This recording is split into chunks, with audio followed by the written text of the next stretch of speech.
Hello. Hello. Hello. नमस्कार प्यारे दोस्तों।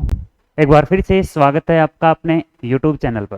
प्यारे दोस्तों, आज हमारी क्लास है अनुपात और समानुपात की, रेशियो एंड प्रोपोर्शन की। ठीक है भाई, बहुत ही आसान सा चैप्टर है, लेकिन हर चैप्टर में काम आएगा ये, बस इस बात का ध्यान रखना। बहुत ही आसान सा चैप्टर है, अनुपात समानुपात। बोलने में भी आसान है देखो, और इसी प्रकार सोल्व करने में भी आसान है, लेकिन हर चैप्टर में काम आएगा। समझ के करेंगे हम। समझते हैं क्या होता है अनुपात, क्या होता है समानुपात। अनुपात और समानुपात क्या होता है देखते हैं। आइए भाई, मैंने कहा 2:3, 2:3, 2:3। इसका मतलब ये ही हुआ ना, क्या कि 2/3। आप 2:3 लिखो या 2/3 लिखो, एक ही बात है। अब जो बात बताऊंगा वो ध्यान से समझना। इसको हम ये भी लिख सकते हैं क्या, 2x रेशियो 3x। इस बात का विशेष ध्यान रखना है कि हम इसको ये भी लिख सकते हैं 2x/3x, या फिर 20:30, 20:30। ये भी हम लिख सकते हैं मेरे भाई। समझना ध्यान से, क्यों? क्योंकि 0 से 0 कैंसिल आउट हो जाएगा। मैं इसको लिख सकता हूं 20/30। 0 से 0 2/3। बच्चों हम इसको लिख सकते हैं 200/300, ये भी सही है। लेकिन यदि अनुपात की बात करें तो वो कहेगा अनुपात में, तो हम इसको क्या लिख सकते हैं 2/3, 2:3 ही लिखना होगा। समझना ध्यान से, मैंने कहा ए और बी की आय का अनुपात। ठीक है, ए और बी की आय का अनुपात आपके पास 2:5 है, 2:5 है। तो आप ये कह सकते हो, समझना भाई मेरे, यदि ए की आय 2 रुपए है, कंडीशन है ये, तो बी की आय 5 रुपए होगी। यदि इसकी 2 है तो इसकी 5 होगी। इसका मतलब ये हुआ कि इसकी हो सकती है, इसकी हो सकती है ए की 4 हो, तो बी की पक्का 10 मिलेगी। क्यों? क्योंकि डबल हो गया। इसका मतलब ये हुआ कि कोई ना कोई यहां HCF होता है जो कि कैंसिल आउट हो जाता है। जैसे यहां 2 इंटू कोई एक वैल्यू होती है, इसी प्रकार यहां भी एक वैल्यू होती है जिसको हम यूं काट देते हैं और ये अनुपात में आ जाता है। बोलो हाँ या ना। अब यहां ये नहीं पता क्या कैंसिल आउट हुआ है, 5 है, 10 है, 15 है, 20 है, 50 है। यही तो समस्या है। जैसे मैं आपसे कहूं कि बताइए x/y इक्वल टू 1/2 है, तो बताइए बच्चों x plus Y upon y minus x क्या होगा? बहुत ही ध्यान से समझना, जबरदस्त बात है यहां पे। तो आप लोग क्या करते हो, x को हम 1 रख लेते हैं और y को हम 2 रख लेते हैं, हमारा डायरेक्ट आंसर आ जाता है यहाँ पे। ऐसा क्यों होता है समझना। एक्चुअल में होता यह है कि यहां हमारा 1x होता है और नीचे हमारा 2x होता है। बोलो हाँ या ना। कोई डाउट है यहां तक? बोलो हाँ या ना। तो हम लिख देंगे, अब देखो x तो यहां है ना, तो इसको आप कुछ और मानो। x की जगह पर क्या मान ले हम, इसको x की जगह पर हम मान लेते हैं कि ये 2a है और ये 2a है, क्योंकि a और a ऊपर हमने गुणा कर दी, ऊपर और नीचे। अब ये एक्यूरेट है कि x का मान हमारे पास है 1a, तो 1a प्लस y का मान है 2a, इसी प्रकार y का मान 2a माइनस a। अब समझना, 3a/a हमारा आ गया और a से कट गया a, तो हमारा आंसर आ गया 3। बोलो हाँ या ना। लास्ट में जाके a हमारा कट गया, तो हम इसको डायरेक्ट ही कर लेते, a ना लिखने की बजाय हम कह देते हैं कि x का मान 1 है तो y का मान 2 है। मेरे भाई फिक्स इस बात में कि x इक्वल टू 1 और y इक्वल टू 2, इस बात में और इस बात में किसी से पूछ लेना, आप अपने नजदीक कोई हो तो, इन दोनों बातों में दिन रात का अंतर है। समझना इस बात को, मैं समझाता हूं देखना। अब यहां हम 1 और 2 वैल्यू पुट करेंगे ना, तो भी हमारा आंसर यही आएगा, 3/2 माइनस 1 आएगा। लेकिन यदि मैं आपसे कहूं, अब समझना, अब आपको समझ में आएगी बात।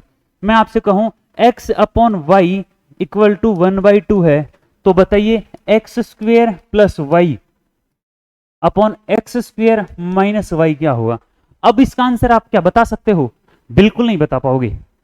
आप है ना डायरेक्ट x का मान पुट कर दो, y का पुट कर दो, गलत आ जाएगा। यहाँ पे करके देख लेते हैं। x का मान पुट किया हमने 1 का स्क्वायर 1 प्लस y का 2 अपॉन 1 माइनस 2, ये आंसर आ जाएगा माइनस का 3। ठीक है, लेकिन ये इसका आंसर नहीं है, ये गलत आंसर है आपका। देखते हैं क्यों। फिर वही तरीका अपनाते हैं। यहाँ कोई एक संख्या थी जो कट गई, उसको मान लेते हैं a था यहाँ। ठीक है, यहाँ क्या था a। अब वैल्यू पुट करो x इक्वल टू 1a। अब ये एग्जैक्ट वैल्यू है, a का हमें मान पता नहीं। ठीक है, लेकिन हम पुट करेंगे। यहाँ देखना एक्स स्क्वेयर का मतलब हुआ a square plus Y square का मान आएगा 4a स्क्वेयर, तो 4a स्क्वेयर अपॉन, अब देखो एक्स स्क्वेयर है तो a square minus 4a square.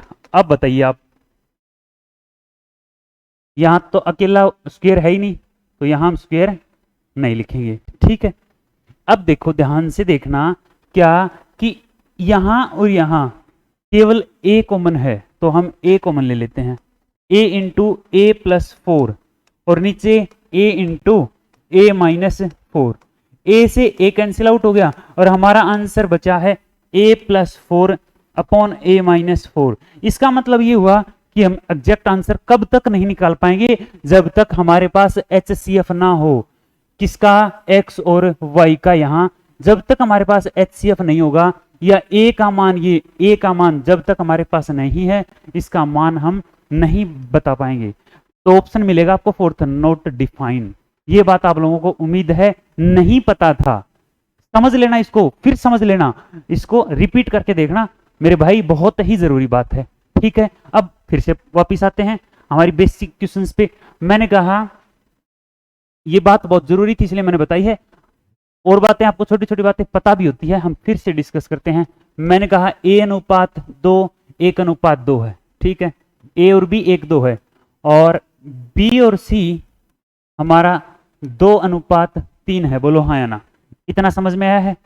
ये मैंने दे दिया। क्वेश्चन पूछता है कि बताइए क्या बताओगे, a is to b is to c, a b c तीनों का अनुपात क्या होगा। कहने का मतलब है मेरे भाई कि यहां b और यहां भी b है, b दोनों में है और दोनों जगह पर b का मान समान होना चाहिए। क्वेश्चन एक ही है मेरे भाई। क्वेश्चन क्या है, अब एक व्यक्ति यहां है और वो दूसरे दिन कहीं और चला गया, क्या उसकी एज में कोई डिफरेंस आएगा?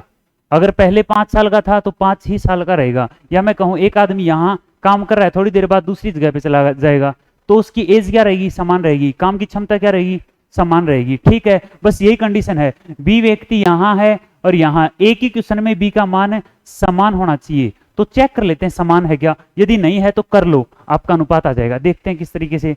ए का मान 1 है, बी का 2 है, यहां बी का 2 है, बी का यहां भी 2 यहां भी 2, तो डायरेक्ट लिख दो, कुछ भी नहीं करना।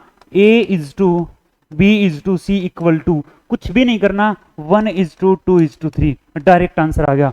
कुछ नहीं करना मेरे भाई, जो हम ये तरीका लगाते हैं ना 1 इज टू 2 और 2 इज टू 3, वो तब लगाएंगे जब हमारे पास b का मान अलग अलग हो। हम इस तरीके से कर लेते हैं कि एक संख्या यहां रख लें, एक संख्या यहां रख लें। क्या रखें कि इसके सामने जो है वो रख लें, इसके सामने 2 है वो रख लें। देखो यूं सामने और यूं सामने, इनकी कर लो multiply, 2 is to 4 is to 6। अब 2 4 6 अनुपात आ गया। कट रहा है ना, अनुपात क्या होता है, मिनिमम वैल्यूज होती हैं ये। जब तक कटे काटो, 2 से काटो 1 2 3, बोलो हाँ या ना, 1 2 3, या यहां भी काट सकते हो। इनके अंदर और इनके अंदर तीनों में कोई संख्या कॉमन होनी चाहिए, तो आप कहते 2 कॉमन है तो काट लेते, तो 1 2 3 बच जाता। ठीक है, लेकिन हम तो डायरेक्ट ही लिख सकते हैं। जैसे अब एक और बताता हूं, मैंने आपसे कहा 2 इज टू 3 ए और बी का अनुपात है, b इज टू c आपका 3 इज टू 4 है। तो बताइए a is to b is to c क्या होगा। दूसरा बताइए कि a इज टू c क्या होगा। तो प्यारे दोस्तों, प्यारे बच्चों, प्यारे मेरे भाइयों, क्या हुआ, a 2 है, b देखो b सेम होना चाहिए, सेम है। वाह भाई वाह, मजा आ गया। 1 3 सॉरी, a कितना है 2 3 और ये कितना आ जाएगा 4। बोलो हाँ या ना, सही है ना, और बोलो बिल्कुल बिल्कुल बिल्कुल, बहुत बढ़िया। चलो जी, तो रेशियो आ गया 2 3 4। उसने पूछा AC का अनुपात बताइए। अरे बताइए AC का, A 2 है, सी 4 है, लेकिन ये तो कट रहा है, तो अनुपात क्या रहेगा मेरे भाई 1:2, 1:2। क्या बताया मैंने, ये तो बी सेम था। अब आते हैं, जब बी सेम ना हो तो क्या करेंगे, अभी देख लेते हैं। A:B, और यहां है आपके पास B:C। A:B आपके पास है 2:3, और B:C आपके पास है 1:4। ठीक है, मैं आपसे पूछता हूं कि बताइए A, B और C क्या रहेगा। तो आप बहुत ही आसानी से कह सकते हो कि सर A 2 है, B 3 है, और लेकिन B यहां 1 है। क्यों, ये तो समस्या होगी, B सेम होना चाहिए, अलग अलग क्यों है। तो हम इस लाइन को क्या करेंगे, समझना ध्यान से। यहाँ 3 है बी, और यहाँ भी 1 है, तो मैं इस लाइन को यदि 3 से गुणा कर दूंगा ना, तो मेरे पास बी का मान यहां जाएगा, कितना आएगा 3, और यहां भी सी का मान आ जाएगा 12। अब चेक करो, ए आपके पास 2 है और बी दोनों जगह पे समान है, तो बी को हम 3 लिख देते हैं, और सी कितना आ गया, नई वैल्यू 12। ठीक है, बोलो हाँ या ना। तो ए बी सी का अनुपात आ गया 2, 3, 16। अब मैं आपसे पूछूं कि बताइए, क्या बताओगे A:C क्या होगा, ये और ये का अनुपात। तो क्या आंसर आएगा, 1:6, 1:6, क्योंकि 2 से कटेंगे। बोलो बात समझ में आई है, अरे बोलो, अरे बोलो भाई, बोलो रे बोलो। चलो जी, आइए नेक्स्ट क्वेश्चन पर। नेक्स्ट क्वेश्चन और लिख देता हूं, मैं आपसे कहूं A:B और B:C। ठीक है, A:B आपके पास 5:6 है, और B:C आपके पास 2:3 है। तो बताइए A, B और C का अनुपात क्या होगा। एक बार फिर से कोशिश करना, यदि यहां तक समझ में ना आया हो तो दोबारा समझना। तरीके मैं आपको 2 बता देता हूं अच्छे से। पहला तरीका, B का मान यहां 6 है और यहां B का मान 2 है। B का मान दोनों जगह पर समान होना चाहिए बच्चे। तो क्या करोगे, 2 को हम 6 बनाएंगे तो हमेशा मल्टीप्लाई करना है, ऐड नहीं करना कुछ। तो हम यहां मल्टीप्लाई करेंगे, किससे करेंगे, 3 से। तो अब नया जो अनुपात आया है इसका, बी और सी का, वो कहोगे 6 अनुपात कितना आया है, 9। तो ए का क्या रहा, 5। ए तो 5 ही रहेगा, बी दोनों जगह पर सेम हो गया, तो फिर तो ठीक है। ए 5, बी 6 और सी आपका 9। बोलो हाँ या ना। ए बी सी का अनुपात आ गया। ए सी का पूछता तो अनुपात क्या रहेगा, 5:9 आ जाएगा। क्या रहेगा, 5:9 आ जाएगा। ठीक है बच्चे, दूसरा तरीका फिर सुन लो, मैंने पहले भी बताया है कि ऊपर नीचे वैल्यूज को रख लो। जैसे A:B है, B के नीचे B रखोगे तो यूं लिखना होता हमें, B:। ठीक है, अब A का मान कितना आपके पास 5, 6, और B का कितना आपके पास 2:3। सही है इतना, बोलो। अब क्या करें, एक वैल्यू यहां लिख लें, एक वैल्यू यहां लिख लो, और जो इनके सामने है वो लिखो। तो यहां 6 और यहां 2, 5 दूनी 10, 6 दूनी 12, 6 तिये 18, 10, 12, 18। अभी अनुपात नहीं बना है ये, क्यों, क्योंकि किसी वैल्यू से कटेंगे। तो ये 2 से कटेंगे, 2 5 10, 2 6 12 और 2 9 18। लो भाई, यही आपका आंसर आया है। आप ये भी कर सकते हो, क्या बताया था मैंने कि कोई वैल्यू सेम है ना तीनों लाइनों में, तो उनको काट दो। जैसे 2 से काट देते, 2 से 2 और 2 तिये 6, तो 5 6 3 तिये 9, 5 6 9 होता। कोई डाउट है यहां तक। आते हैं नेक्स्ट क्वेश्चन पर, एक और कर लेते हैं। A:B आपके पास है 6:7, और B:C आपके पास है 21:25। बताइए A:B:C का अनुपात क्या रहेगा। तो B यहाँ कितना 21, यहाँ कितना 7। तो हम इस लाइन को 3 से मल्टीप्लाई कर लें तो हमारे पास नया रेशियो आएगा 6 × 18, 7 × 21। तो A ये आ गया, B ये आ गई, और C, अब B B समान है तो C को डायरेक्ट लिख दो। कितना, C यहाँ पे आ जाता 25, 18, 21 और 25। और दूसरा तरीका था 6:7 और 21:25।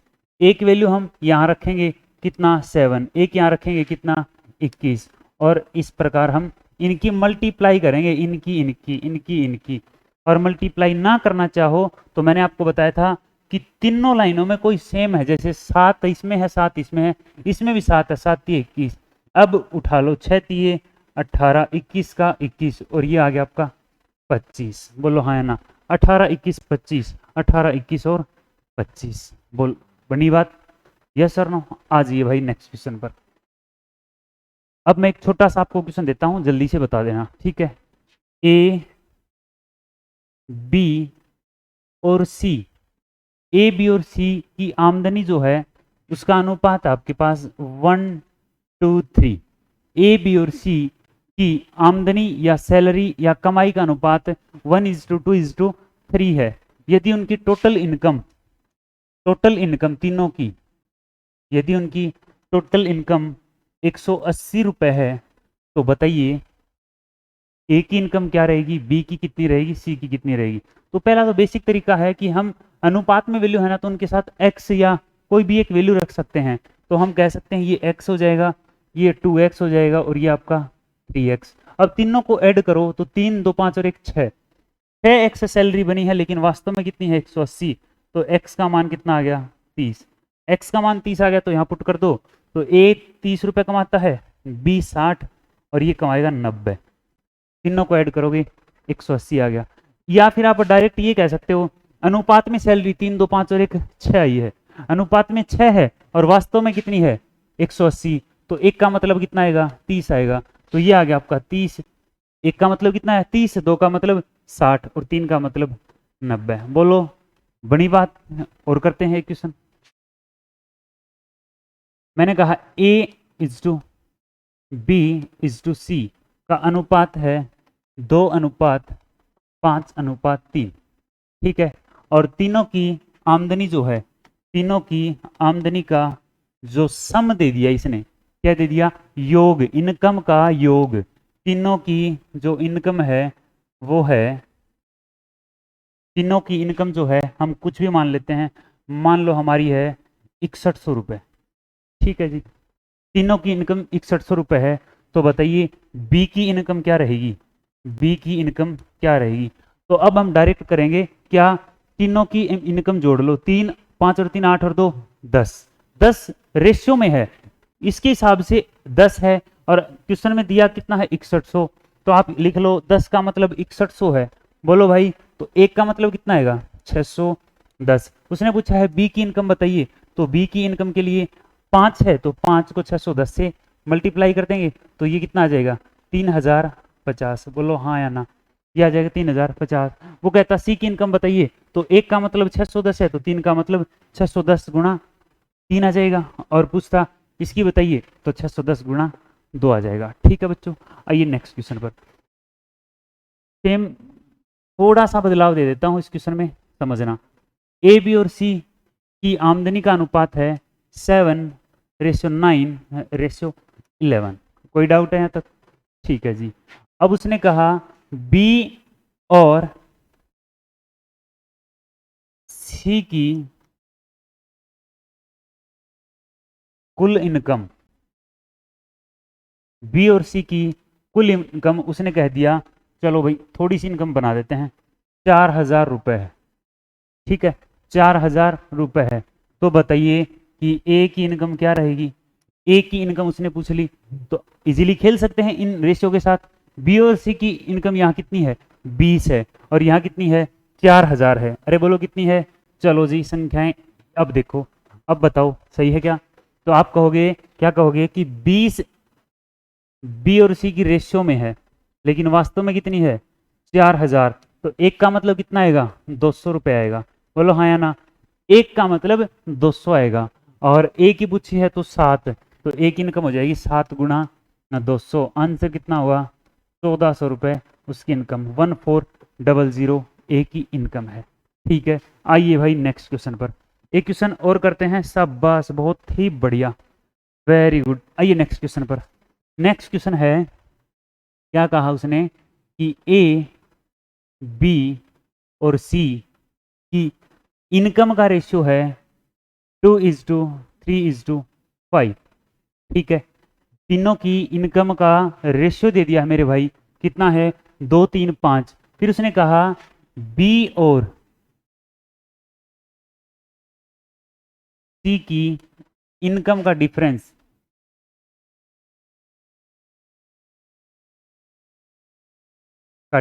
जो है वो कह दिया उसने कि 5,000 रुपये है। ठीक है, बी और सी की इनकम का डिफरेंस कितना है 5,000 रुपये है। तो बताइए तीनों की टोटल इनकम क्या रहेगी, तीनों की टोटल इनकम क्या रहेगी बताइए मेरे भाई। तो आप कह सकते हो कि अनुपात में बी और सी की इनकम का डिफरेंस कितना है। बी और सी की इनकम का डिफरेंस है कि सी जो है ज़्यादा लेता है बी से, 5 लेता है, यहाँ ये 3 लेता है। तो कितना डिफरेंस आया क्वेश्चन में बताइए, 2 का। और सवाल में कितना दे रखा है 5,000 का। तो एक का मतलब कितना आ जाएगा 2,500 रुपये। बोलो एक का मतलब कितना आ जाएगा 2,500। और टोटल इनकम कितनी है तो आप कहोगे 5 और 3 8 और 2 10, टोटल इनकम निकालनी है 10। तो 10 का मतलब कितना आ जाएगा आपके पास 25,000। तीनों की कुल इनकम आपके पास आएगी 25,000 रुपये। ठीक है, तो भाई आज के लिए इतना ही पढ़ेंगे हम, बाकी हम नेक्स्ट क्लास में पढ़ेंगे। प्यारे दोस्तों, यदि आप नए जुड़े हो तो पीछे की क्लास भी जरूर देखना, उन्हीं से जुड़ी हुई बातें आगे हम पढ़ेंगे। बहुत ही बेहतरीन तरीके से मैंने आपको समझा रखा है, आप समझना। यदि थोड़ा सा भी डाउट हो तो क्लास को रिपीट कर लेना, ठीक है। और यदि क्लासेस अच्छी लगती हैं तो भाई सब्सक्राइब, लाइक और कमेंट धुआं उठा दो भाई, ठीक है। Thank you so much.